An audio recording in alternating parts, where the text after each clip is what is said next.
नाज़रीन, 4 रोज से 11 लाशें लिए बेयार मददगार मुतासरा खानदान वजीर आजम का इंतजार कर रहे हैं। रियासत मदीना की मिसालें देने वाले वजीर आजम का यकबख्ता सर्दी में वो माएं इंतजार करती रही, वो बहनें और बेटियां इंतजार करती रही कि जिनके घर में अब कोई मर्द जिंदा नहीं बचा। हजारा बरादरी वाले उस इमरान खान का इंतजार करते रहे कि जिसने वादा किया था कि वजीर आजम बनने के बाद 1 महीने में उनके साथ होने वाले जुल्म का खात्मा कर दिया जाएगा। इंशाल्लाह हम इलेक्शन सीट करेंगे, इंशाल्लाह करेंगे और उसके बाद आप मेरा वादा है आपसे इंशाल्लाह। देखेंगे ये कितनी देर रहते हैं, ये महीने के अंदर ना खत्म हुआ, आप देखें।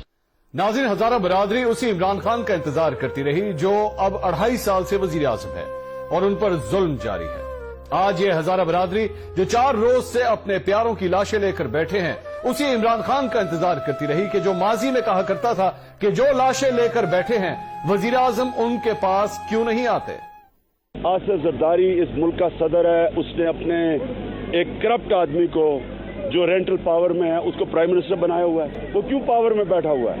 वो कितनी दफा वो बलूचिस्तान आया है, कितनी दफा वो पाटा गया है, क्यों नहीं वो आता इस वक्त लोगों के जो जिनसे तकलीफ देके जो बेचारे लाशें लेके बैठे हुए लोग। मेरे कप्तान, इस अवाम ने आपको उन्हीं वादों और तब्दीली के नारों पर वोट दिया था। जो उम्मीद आपसे इस अवाम ने लगाई, ऐसा नहीं है कि यह मुमकिन नहीं। न्यूजीलैंड में जब एक इंतहा पसंद ने 50 बेगुनाहों की लाशें गिराई तो उस मुल्क की खातून वजीर आजम ने जो रवैया अपनाया, एक मुतहर्रिक स्टेट्समैन का रूप सामने आया। मेरे कप्तान, कुछ सीखें।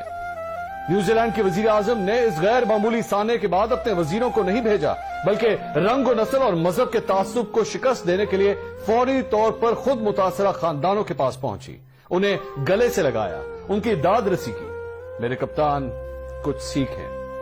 न्यूजीलैंड में इंतहापसंदाना सोच को कुचलने के लिए, मजहबी हम आहंगी और इंसानियत को बचाने के लिए वहां की वजीर आजम ने मुसलमानों का लिबास अपनाया ताकि ऐसा सानिया कभी उस सरजमीन पर दोबारा ना हो।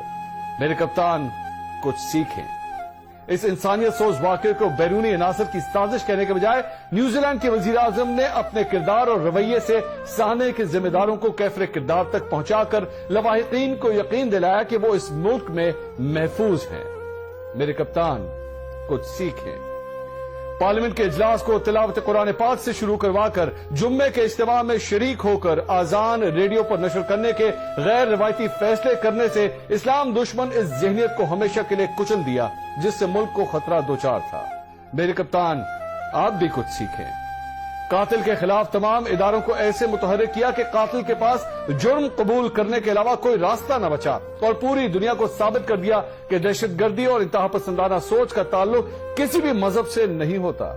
मेरे कप्तान, कुछ सीखें। न्यूजीलैंड की वजीर आजम के बरवक्त दिलाना और गैर मामूली फैसलों से हुकूमत, अवाम और मीडिया ने एक ही बार में मुल्क में इंतशार और खलफशार को जड़ से उखाड़ फेंका। इस कौमी लीडर की हिम्मत और बहादुरी से मेरे कप्तान, आप भी कुछ सीखें। अगर किसी भी मुल्क का लीडर अपने लोगों के दुख में ताज़ियती पैगाम के बजाय उनके दुख दर्द में उन्हें गले से लगाए, उनके कातिलों को अंजाम तक पहुंचाए, तो वो कौम अपने इस लीडर को एक बार नहीं बार बार वजीर आजम बनाती है, जैसे न्यूजीलैंड की गैरतमंद वजीर आजम को अवाम ने बार बार मुंतखब किया। मेरे कप्तान, कुछ सीखें, कहीं देर ना हो जाए।